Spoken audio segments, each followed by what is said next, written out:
السلام عليكم ورحمة الله وبركاته. ازيكم يا حبايب قلبي؟ عاملين ايه؟ يا رب تكونوا بخير. انا مامة نورسين ودي قناتي قناة مطبخ ام البنات.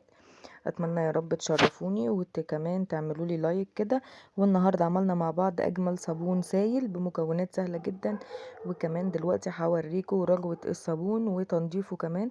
دي حلة كنت سالقة فيها طماطم، وزي ما انتوا عارفين اي حاجة بنسلقها في الحلل الالمونيا بتعمل كده زي صمات في الجناب، وبتبقى محتاجة تدعك حلو يعني.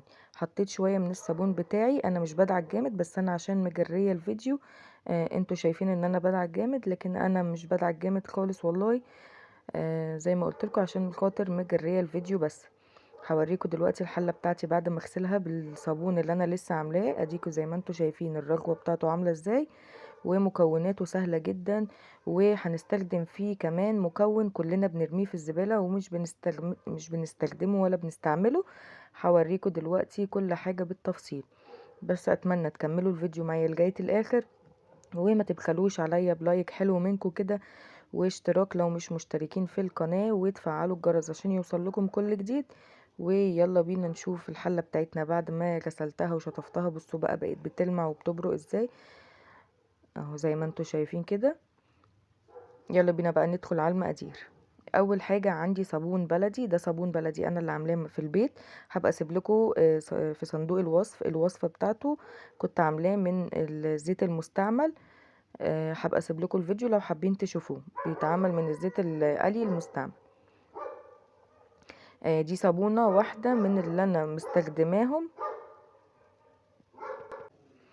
بشرت الصابونه كده، ولو ما عندكيش الصابون البلدي دوت اللي احنا عاملينه، ممكن تشتري واحده يعني من عند اي حد من بتاع منظفات، او تشتري الصابونه اللي هي بتاعه السن لايت. المكون التاني بتاعنا واللي احنا كلنا بنرميه ومش بنستخدمه ولا بيبقى ليه اي منفعه عندنا في البيت، وهو قشور البرتقال واليوسفي او المندلينا، حسب في ناس ياما. كل بلد ليه اسم معين. اللي هو السفندي انا وريتكم السفندية بتاخدي بس القشر بتاعها، هو ده اللي بتستخدميه. يا ريت كل واحد كده يكتب لي في الكومنتات في بلده بيبقى اسمه ايه، عشان ابقى عارفة كل الاسامي كده، وتبقوا ايه مخليني يعني عارفة كل حاجة. حطيت بقى لتر ونص من المية على القشور دي. مش شرط ان انت تستخدمي نفس كمية القشور اللي عندي، ممكن يبقوا اقل من كده. يعني في حدود 5 6 برتقانات او سفنجيات، بتاخدي المية القشر بتاعهم، وبتحطي عليهم لتر ونص من المية، وتحطيه على النار لغاية لما يتهري خالص. هجيب بقى الطبق بتاعي المخصص للصابون، هحط فيه لتر من المية، مية من الحنفية عادي، مش مية مغلية ولا حاجة. وهبتدي كمان انزل عليهم ب3 معالق كبار هرميين كده من النشا او المية زينة، النشا الذرة. وهبتدي ان انا ادوب النشا بتاعي ده. النشا فوائده يا بنات ان هو بيخلي الصابون بتاعنا ما يبقاش حامي على ايدينا كده، ويبقى ناعم كده وكله تمام وزي الفل. هحط كمان 4 معالق من السكر و4 معالق من السكر. الاستفادة منهم ان هما بيزودوا رغوة الصابون بتاعنا، وبرضو بيعلوا من ان هو يعني ما تبقاش الصودا حامية على ايدينا. وكمان عشان اعادل الاتش بي بتاع الصودا، هنزل نص معلقه كده من الملح. وما تحاوليش ان انت تكتري الملح عشان خاطر الصابون بتاعك ما يفصلش منك، وكمان الرغوه بتاعته تروح. هبتدي ادوب المكونات دي كلها كده قبل ما احط المكونات التانية، عشان خاطر تكون دابت كلها وما تبقاش مخرزه كده في الصابون. قلب قلب كده لغايه لما كل حاجة تدخل في بعض كده، والمكونات كلها تدوب مع بعض. يلا بينا نشوف بقى هنعمل ايه تاني. عندي بقى نص كوباية مية من الحنفية، برضو هحط عليها معلقة من الصودا الكاوية. الصودا الكاوية او قشور الصودا الكاوية بتكون شبه الجوز الهند كده اللي هو الخشن.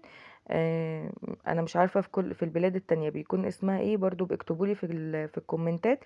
بس انا اعرف ان هي اسمها حجر تسليك المجاري او حاجة زي كده يعني في بلد، بس انا مش عارفة في انهي بلد بالظبط. ومش عارفة في البلاد التانية بيكون اسمها ايه. دي اسمها الصودا الكاوية او البوتاس. حطيت معلقة كده على النص كوباية، ودوبتهم لغاية لما دابوا خالص كده، وسبتها بردت 5 دقايق. وجبت بقى النشا بتاعي ده وقلبته تقليبة كمان، وابتديت ان انا انزل بالصودا بتاعتي عليه. ده بديل التكسابون يا بنات. زي ما قلنا في الفيديو اللي قبل كده اللي عملنا فيه الصابون السائل، قلنا ان الخطوة ديت بتكون هي بديل التكسابون اللي هي المادة بتاعة الصابون الجاهز. هبتدي بقى اقلب كده لغاية واسيبه شوية هيتقل معايا. وهنا بقى القشور بتاعة البرتقال خلاص كده متشكرين منها، مش محتاجينها تاني. هبتدي بقى ان انا اصفيها من المية بتاعتها خالص وحرميها مش محتاجاها. هتقوليلي ليه ما ضربتوش في الخلاط مع المية؟ عشان انا محتاجة المية ديت تكون سخنة ومغلية عشان خاطر ادوب فيها الصابون المبشور اللي انا بشراه. هجيب بقى الصابون اللي انا بشرته، دي صابونة زي ما قلتلكوا واحدة بس. تقدري تستخدمي صابونة واحدة لو عندك صابون بلدي، او تشتري صابونة من عند اي واحد بتاع منظفات. هتشوفوا دلوقتي طبعا عشان الصابون ده احنا حاطين له صودا او بوتاس، بيكون اول ما بيتحط في اي حاجة حمضية يعني زي ليمون، مية برتقان، مية سفندي، بيتحول لونه كده للغامق. ابتدت بقى ان انا ادوب الصابونه بتاعتي لغايه لما تدوب خالص خالص كده، وتبقى مفيش منها اي تكتلات في الحله بتاعه ميه البرتقان بتاعي. ميه البرتقان دي يا بنات هتخلي ريحه الصابون بتاعك تحفه، احلى من الجاهز بالظبط. والله كانت ريحته تحفه جدا جدا، وكانت ريحته جميله جدا. كانت ريحته برتقان كده واكنه صابون من بتاع الشركات اللي احنا بنشتريه. هبتدي بقى ادوب الصابون بتاعي لغايه لما يدوب خالص خالص. انا كنت بوريكم ان انا حطاه على اصغر عين عشان الصابون بتاعي ما يتحرقش مني او يتلسع من تحت. هطفي بقى عليه النار ونشوف هنعمل ايه تاني. الصابون بتاعي بعد ما داب، بصوا بقى النشا بالبطاس اللي انا سبته، بصوا بقى تقل ازاي وبقى عامل شبه المهلبيه بالظبط. زي ما قلنا ان دوت البديل التيك صابون بتاع الصابون الجاهز. هنزل بقى بميه البرتقال والصابون المتدوب. بصوا بقى مفيش اي تكتلات او صابون ما دابش في الحله، كله داب في عشان السخونيه بتاعه الميه. هبتدي بقى ان انا ادوب كل المكونات دي كلها، وهتلاحظوا كمان ان لونه هيبتدي ان هو يفتح. واقلب قلب كده. بصوا يا بنات، اي صابون بتعمليه على السخن يعني بتحطي ليه مكونات سخنه، بياخد وقت على ما يوريكي التقل بتاعه. يعني بعد ما يبرد خالص بتقدري تتحكمي في التقل بتاع الصابون بتاعك. بيبرد خالص خالص وبعد كده بتشوفي اذا كنت عايزه تزوديه ميه كمان او لا. المكون بقى الاخير بتاعي اللي انا هحطه وهو لتر من الصابون السائل. ده لتر صابون سائل جايباه ب5 جنيه من عند بتاع الصابون، مش صابون من الغالي يعني بتاع الشركات. لو عندك صابون بتاع الشركات هتحطي منه كوبايه واحده بس. هتقولي لي ليه حطيتي الصابون السائل دوت؟ هقولك الصابون السائل انا مستخدماه عشان خاطر هو فيه الماده الحافظه بتاعه الصابون اللي بيتعمل في اي صبانه او في اي مكان بتاع صابون، لان هو بيبقى فيه تكسابون وبيبقى فيه كل المواد بتاعه الصابون. فانا محتاجاه يكون ماده حافظه تحافظ لي على الصابون بتاعي، عشان انا طبعا حطاله ميه برتقان، ومش عايزه ميه البرتقان دي مع الوقت لو انا سبته عندي يعني او عشان الكميه كبيره ان هو يغير او ريحته كمان تغير.